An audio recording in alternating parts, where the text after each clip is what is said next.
Bane, tell me, who are you working for? It doesn't matter who I'm working for, Mr. Wayne. I heard that you trained in the dark, but I was born in it. Alright, everybody. Welcome to Zoe Bad Blood Collectibles. And today on this channel, we're going to be reviewing McFarlane's DC Multiverse Bane, the Mega Figure. Now, Bane is one of my favorite out of the Dark Knight series. I love the way they had him talk, but I didn't like the way he looked. I wish they could have made him look like he does right here. And that would have been awesome in the Dark Knight Rises. But unfortunately, they didn't. Dark Knight Rises was good. I still think Part 2 was better. Then it's Part 3. And then it's Part 1. But I just wish they could make a good Bane like the one that we see before us right now. And hopefully we'll get that in the future. With maybe a Ben Affleck movie. How awesome would that be? So anyways, McFarlane once 2 years ago did a Build-A-Figure wave that included Bane. And I'm gonna pull him out right now. He looked cool for a comic version Bane, but the articulation is horrible and the movement on the figure is horrible. And he also comes apart a lot like the Bumblebee movie in Transformers, which was the worst one. That last night movie, I don't know what that was. But anyways, here we go. So this is the Build-A-Figure right here.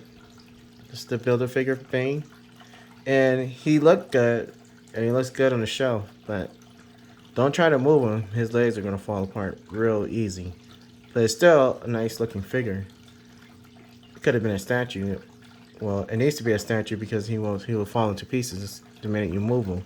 So anyways, this Bane right here, McFarlane has done a really good job. Articulation is okay in the arms, but the legs, he has perfect articulation in the legs.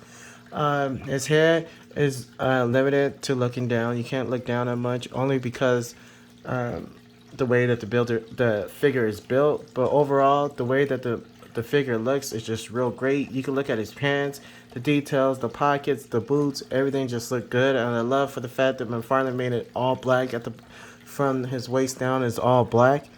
And I love the way that he did the knees right here. It's just perfect. And then I love the way his body look up top. And I love the way that he put these straps on here. And it reminded me of the Dark Knight Rises when Bane he had that strap on him as well.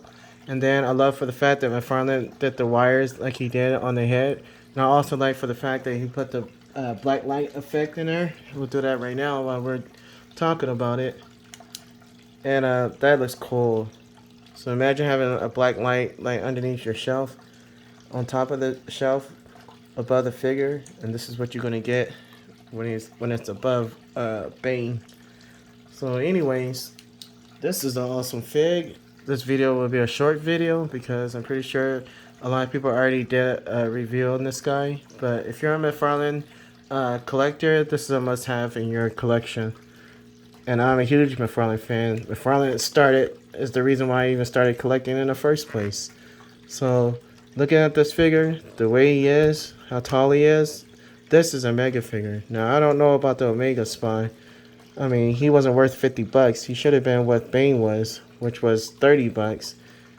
And I would have been cool with that because Bane is worth the money. The Omega Spy was not worth 50 bucks. I can tell you that now. But because I'm a huge McFarlane fan, I'll buy it. But a regular person that'll come in there and see it for 50 bucks will not buy it. Matter of fact, every time I go to Target, I do see a lot of them there. They're not buying. They're not selling them. They're not selling like I thought they would, because it's just not tall enough. It's not big enough. It should have been made a lot bigger, even taller than Bane. It would have been. I think it would have sold more for 50 bucks, because 50 bucks is a lot for a figure that comes with nothing and just height. But anyways, back to Bane. This is how tall he is next to Batman. And this right here is my favorite, one of my favorite Batmans so far that McFarlane has bought out. I think he is my favorite Batman. Like, as far as the realness go, only because I love the way his eyes look. And he just looked really, really good. Only thing I hate is this part down here. And for the fact that he does have exchangeable hands. But overall, this is McFarlane to me, McFarlane's best Batman right here. Now we're gonna move him out the way, and then we bring back Bane. He looks better standing back there. You can see him better. So anyways, he got his arms, do a T-pose. Then, with the arms as well, you bend that forward that much. You can turn him on the side right here. He can almost do, boom, like that. Show off his biceps and his triceps at the same time. And then, because his forearms are so big, that's how far you can go as far as bending it. And that's how far it goes back. But I love for the fact that it does have a swivel where he could touch his hands. So he could grab Batman by the head and try to break his head off. Or put him in a pose where he could break Batman's back. So that's pretty cool. His hands, they go all the way around. I wish he would have came with different hands. But unfortunately, we didn't get that. But I don't mind because this figure looks so good. And this dude is fully detailed on everywhere. And there's no mess up on this figure. A lot of people are complaining about the rolls on his neck, like from where the neck connects to the mask, but I don't see nothing wrong with that. And then you come down here. This dude could do the splits. And then he had double jointed knees. Like that. Then, on top of that, his toe pivot and a swivel, and it goes back and forth, a rocker on his ankles.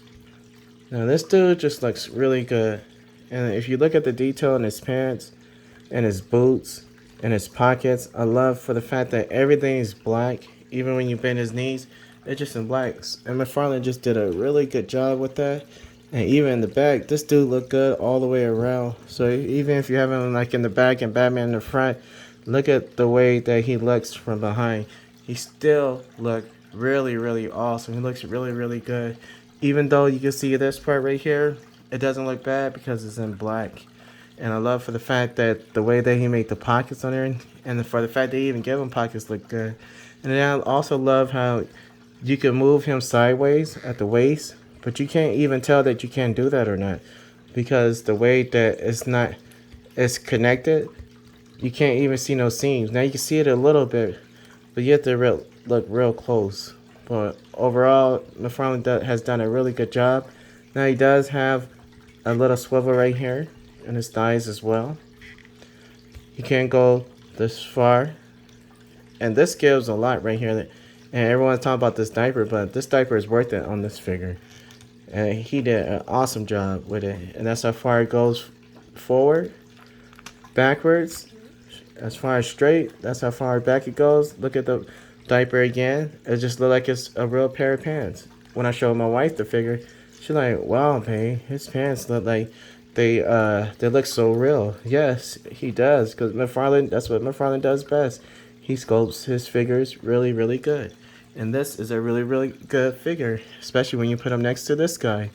Now, I need to get all the other Arkham figures, like the pink one they just came out with. I gotta get that as a must-have for me. And then I also have another figure, Killer Croc. I have him as well. And just having those two right there is amazing. And I do have my Killer Croc. And he's also from the Arkham Knight game. So I don't have to get the other one, but I don't mind. I think I will get the other one that McFarlane bought out. This one's not from McFarlane, but I'm really considering getting the other Killer Croc because this one is limited to articulation as well. But he still is taller than Bane, as he should be. I have to put him in the back because he's so tall. Boom, there's Killer Croc. So you got 1, 2, 3, and Killer Croc is just super tall, and I love the way they made him.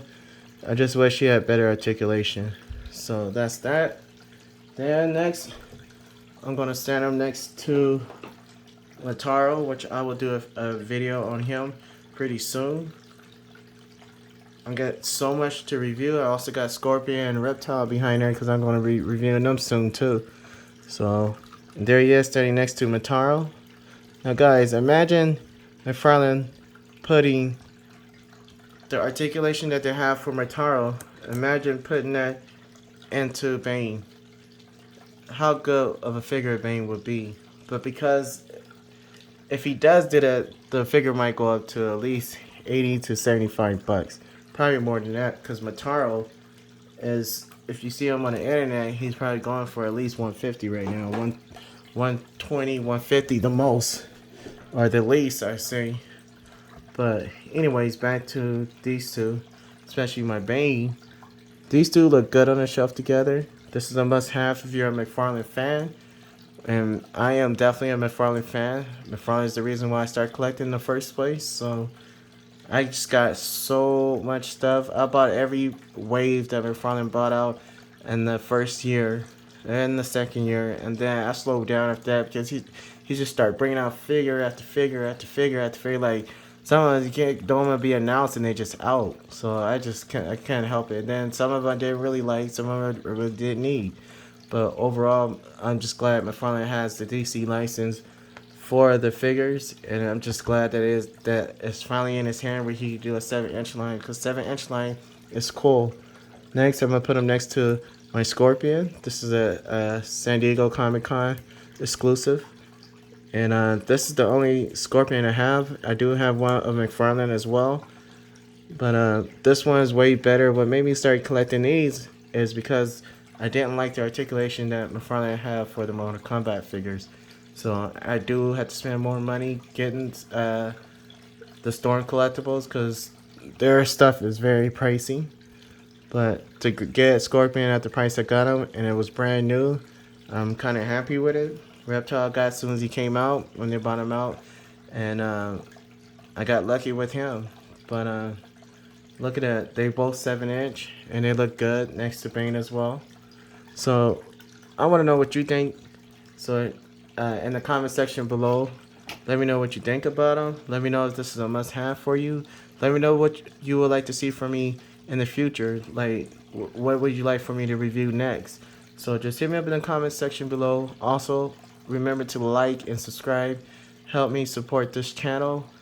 And just give it a like, guys. It's that easy. Just boom, a simple button. Just press like and subscribe. I will be posting videos left and right every day, at least one. So this is my first time doing 2 in a row, but I'm gonna try my best to do at least 2. So thank you for tuning into my channel, and adios.